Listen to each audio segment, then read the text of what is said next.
Okay guys, let's take a look at this resistance box using the PicoScope 2204A oscilloscope and the MacBook. So what we're going to do is monitor the voltage drops going across this internal sense resistor and the external variable resistor here. And so we have 5-volt USB power, which is going to come in here and go across the sense resistor. We're going to monitor the voltage drop of that sense resistor. That's going to be channel A on our scope. And then we're also going to monitor the voltage drop across this variable resistor. That's going to be channel B on our scope. And what we're going to be able to do is use the math formulas to calculate what the ohms are going to be on this variable resistor from the voltages. So what we're going to do is dive into this and we'll take a closer look at it. See you in 1 second. Let's check out this resistance box again, but this time we're going to use the oscilloscope to view what's happening as opposed to just using the multimeters like we did before.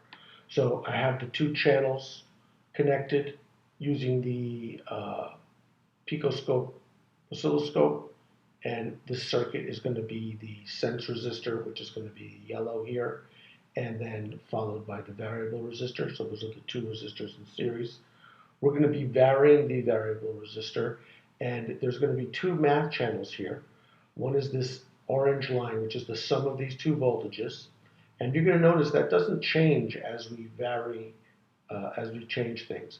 And then in green, we're going to have our resistance, which is going to be calculated based on the voltage that we get on the sense resistor and the 1,000 ohm resistor, its value of 1,000 ohms.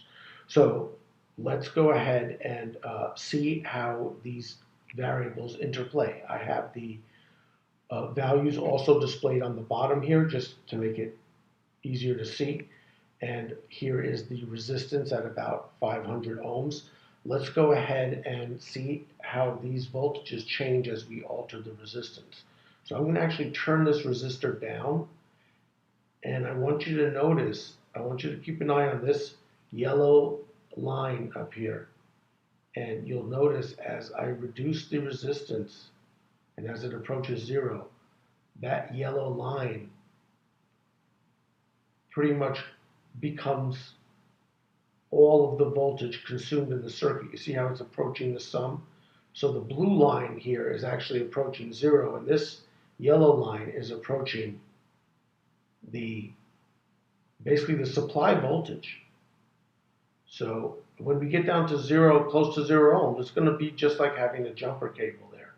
And we'll be able to basically see all the voltage drop across the sense resistor. So right about there, you'll see that almost all the voltages across that sense resistor right there, right? There's only about 16 millivolts on the variable. Let's go ahead and increase the resistance. And again, just keep an eye on that yellow sense resistor voltage and this variable resistor voltage, and you'll see as I increase the resistance here, right, I'm closing in on 1,000 ohms, you'll see that yellow line dropping and the blue line going up. And actually, when we're at 1,000 ohms, where we are right here, these two lines are actually right on top of each other, right at around, right, 2.5, a little over 2.5 volts, because that's 1,000 ohm sense resistor there, right? So when the variable resistance is at 1,000, it's equal to the sense resistance, and so you get an equal voltage drop. That's why these two are in the same location. Let's keep increasing the resistance here, right? And it's just one turn gives us an extra 1,000 ohms. So here's another turn right there. And so you can see how the voltage varies, right? The voltage on these two channels, in particular the sense resistor, because that's what we're going to use for calculations, varies as we change this resistance, right? So I'm going to just bring this resistance all the way up to about 8,000 ohms, and you can see what's happening with the voltages. And I'm going to also put up the formulas for the sum, which is just the two voltages added together. And I'm also going to put up the formula for this green right, resistance.